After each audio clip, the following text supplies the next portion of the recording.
Hello and welcome to this edition of Bayou Time. I'm your host, Keith Whiteside, licensed clinical social worker with Terrebonne Home Care. Thank you so much for joining us. However you may be joining us, we appreciate it. And, I know a lot of people have said they're kind of done with COVID, but I got to tell you, we're not. And COVID's not done with us, but we've got some good news and some great updates as we welcome back to the program Earl Eues, Director of Terrebonne Parish Office of Homeland Security and Emergency Preparedness. Earl, welcome back. Hey, Keith. Good evening. It's good to be here. We appreciate it. Thank you so much. And so, we've still got to be aware of what's happening. And I know that there's been some number changes here, some percent positive changes, but there's some good news in that as well. Yeah, so we've seen an increase in the number of positive cases in Terrebonne Parish over the last few weeks, which signifies that hey, COVID's still here. Right. And the number of testing positives have come up also. So our percent positivity, which comes out usually on Wednesdays every week from the state, this past week it was 14.5%. Right. And that's up from 10% from last week. That's correct. And so that's a significant increase. And at the same time, we're not as concerned as maybe we would have been in the past. Yeah, and so we've been in constant contact with Louisiana Department of Health, especially when the percent positivity start going up. So the questions we're asking them is, look, man, the positivity's add up. What are y'all feelings on what's coming up? And it's comforting to hear that hey, we don't think it's as serious as it was 2 years ago when we have these positivities. And what shows in that, Keith, is that our hospitalization numbers are low. Right. So over the past few weeks, we've been averaging maybe 1 or 2 patients a day with COVID. Yes, they're in the hospital, but they typically are not in ICU or on a ventilator. Right. And then the other good thing is we haven't had a death in Terrebonne Parish since May 1st, May 2nd, sometime in that area. Okay. So we had 344 deaths, unfortunately, due to the past deals, scenarios. But with the death rates really dropping off and less people in the hospital, that's a positive for us. Right. So even with the percent positive rising, it's positive for us to realize that people are not severely ill. And so it's one of those things where we look at it where hopefully we're at the point where we're seeing this as, an illness, but at the same time, not as dramatic as it was before. Right. And like I said, it's still out there. People are still getting sick. People are still testing positive for COVID. So we need to continue what we were doing. Continue to social distance if you can. Mm-hmm. Wash your hands. Right. Okay. Keep the hand sanitizer around. Sanitize your work areas and things that people touch all the time, just to limit you from getting COVID. Limit your exposure. And one of the ways to make sure that you're aware of that, our government has been sending out tests. And so we were talking about this with the production team. They originally had sent out 4 free tests. Now they're sending out up to 8. And so all you have to do is just log on to free COVID tests.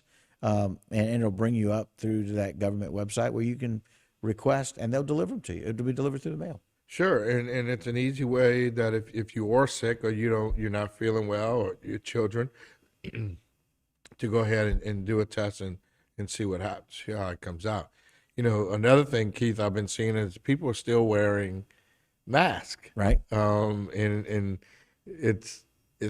it doesn't frighten us anymore when we see somebody wearing a mask. It's becoming a common thing for us. Right. So, and those people may not have been vaccinated or decided not to take the vaccine, or they may not be feeling well and they don't want to give it to anyone else. Right. So, so you'll see these people wearing their mask and continue to wear one if you get sick and if you're not feeling well. Yeah, I had a big meeting in one of our area facilities. So in the Broadway yesterday, masking is necessary when you're transferring or walking from one area to the next, if you're going to be around or in contact with staff or patients or residents. And so we had to mask coming in. And it was just a normal thing to be able to do. We don't always have to do it in all of the hospitals. Some hospital systems do. Some doctors' offices do. Most of the facilities are still asking you to do that when you're in transition and walking. And, we're in contact with a lot of doctors and talk to a lot of medical Personnel. Somebody mentioned yesterday that there may be coming out with a vaccine that's 8 times stronger than the vaccines that we have now. Wow. So And it's not available now, not right? Okay. available now, but it may be, and that may be something that'll keep us from maybe getting this every year. And I think COVID will become like the flu. Right. Okay, Earl's got COVID, just taking over the counter medicine, doing what whatever he can.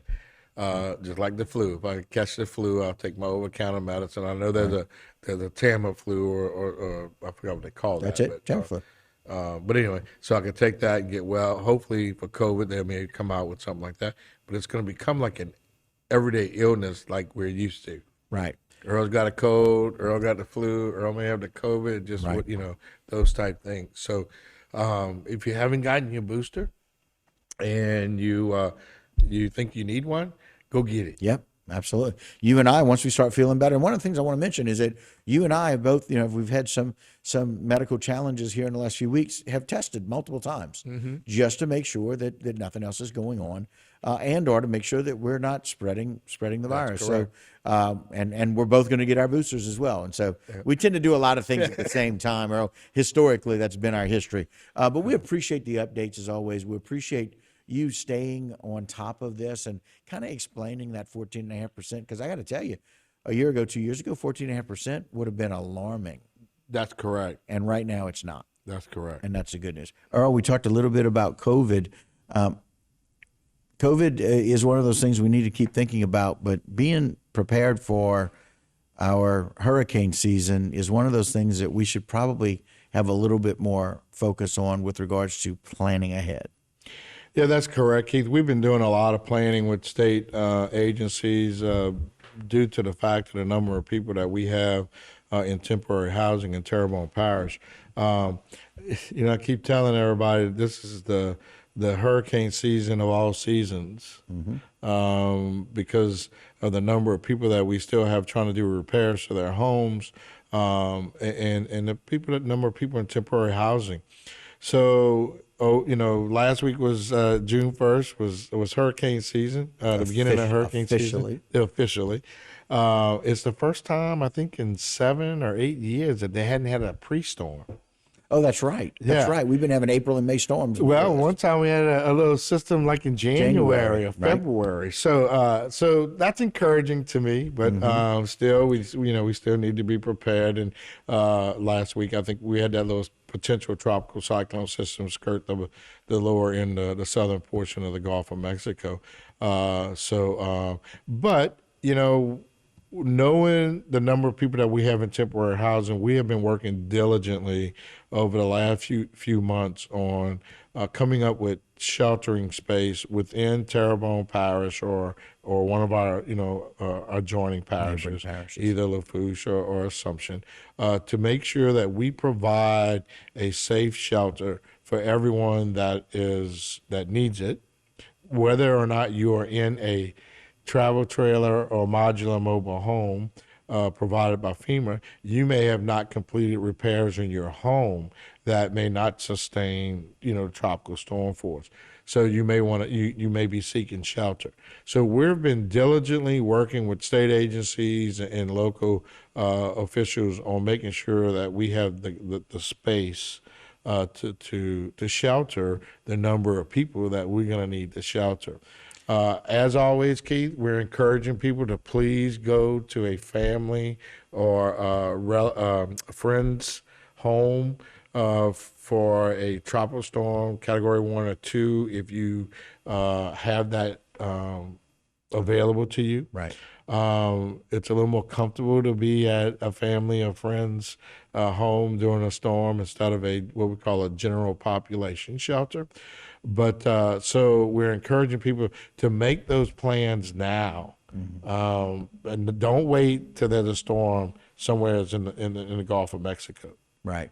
Yeah, just because these things will creep up on you, but we don't have the luxury of maybe like we have in years past.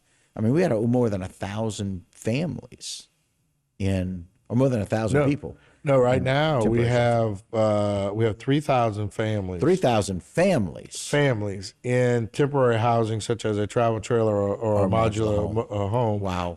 And if we use the average of 3 people per family, we're looking at 9,000 people. Wow. So it's a large number, but I want the residents to understand that we are diligently working to make sure that we have space for those that need sheltering here for a tropical storm 1 or 2, and to have that sheltering capacity when we ask people to evacuate for a major storm, which is a category 3, 4, or 5. Right. And again, just knowing those numbers and knowing the people, even though your camper, if you have a FEMA trailer or camper, it is strapped down. But that doesn't mean you should be there for a tropical storm. That's correct. I mean, especially in these travel trailers, the thickness of those walls are not that great. So you could get some penetration from flying debris in those, and also in a mobile home that they're using for FEMA. FEMA's not recommending that you stay there for any type of tropical event. So we're gonna, like I said, we're working diligently. Parish President Gordon Dove has pretty much give us the authority to do what we need to do to make sure that we have the capacity to take care of our residents. Yeah, and it's a unique situation because we still have some damaged buildings where we would have normally sheltered people. That's correct. And with that, that's why we're having to look at areas outside of the parish, like in Lafourche and or Assumption Parish, because we don't have the capacity of everything that we need here to facilitate the number of people we have. Yeah. And so, again, we want people to make a plan, talk with family and friends first. You may have a friend or a family member that just finished their house, and they may be excited to welcome you in. Right. Like they may be excited to get back in their house. And another thing I want to encourage people, especially now, with the cost of fuel, gasoline, for you to evacuate, now is the time to start putting aside a little bit of money, a little savings, so that in case you do have to evacuate and you're asked to leave the area, so it's for a major storm, that you have some money for some fuel to evacuate. We have our point-to-point shelter in Monroe. There's other places you may want to drive out to, hotels or whatever, but you need to make sure you have some fuel to get there. Right. So I'm asking people right now to maybe save a couple dollars every week so you'll have some fuel to get to where you need to go in case we ask you to evacuate. Yeah, and when it comes to fuel costs, you need to start saving now. Because, fuel costs and they're not expected to come down. I saw a report yesterday. They're not expected to come down anytime soon. And so some great information. We appreciate it as always. Thank you for joining us and providing that for us. We appreciate it. Thank you, Keith. All right. And guys, that will do it for us for this particular segment of Bayou Time. Don't go anywhere. I got a whole lot more Bayou Time here when we return on HTV.